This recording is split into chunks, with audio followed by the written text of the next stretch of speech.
magkaroon ng ganitong program, o hindi nyo pa nakita yung COVID, hindi pa kayo magkaroon ng orientasyon sa isyo natin ng kasubo, yung kalagayan natin. Ano yung pagkakakilala nila sa akin? Wala nila anong pangalan mayaman sa kultura? Nakatira po sa inyo, nakatira po sa inyo. Malayo po sa kamyan. Ano po, parang nakapagay sa mga...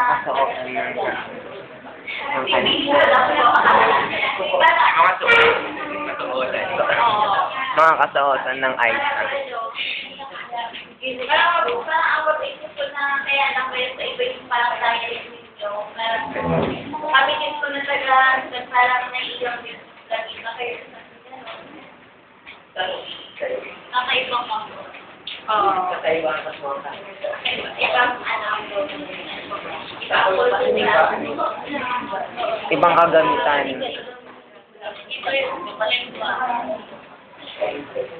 Pwede rin yun. Iba rin kagamitan. ako kuya, meron ako nakakit ko dati. Kumakain ko kayo ng buhay na halo. Totoo po yan?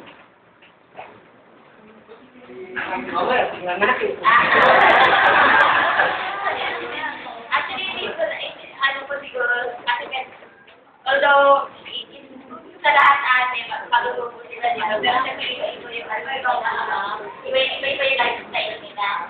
Alam mo na kumain baka meron. Ano naman, yung mga, yung mga tingin o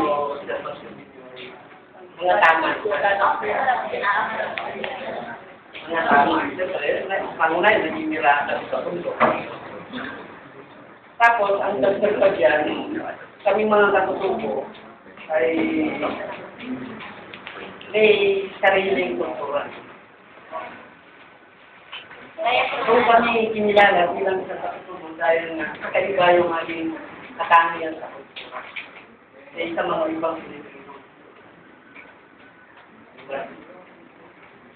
Kaya, kami, bilang katutubo, noong unang panahon ay tama yung sinasabi sa mga tao kasi yan yung hindi Bilang.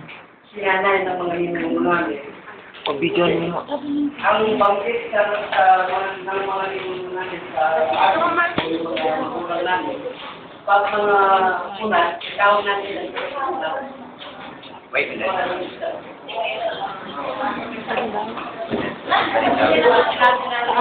Punet kasi.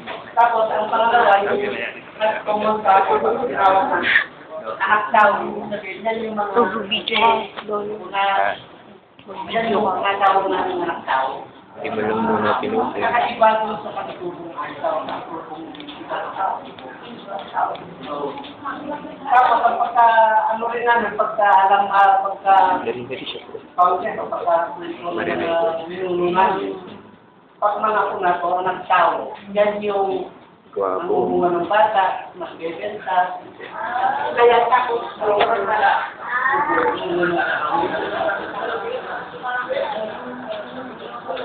kaya nandiyan na yung mga anak tao, malas mo yan.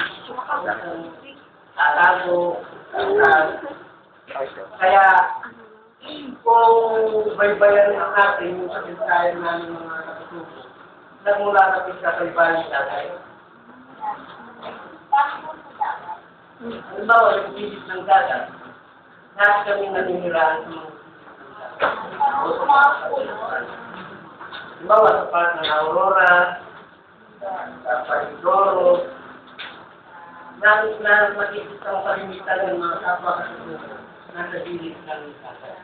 Pero nga nung siguro, may mga nilang pang meron na kayong kaalaman pinil sa kwento ng Pilipinas bago maging kasyang tunay na pagsayo.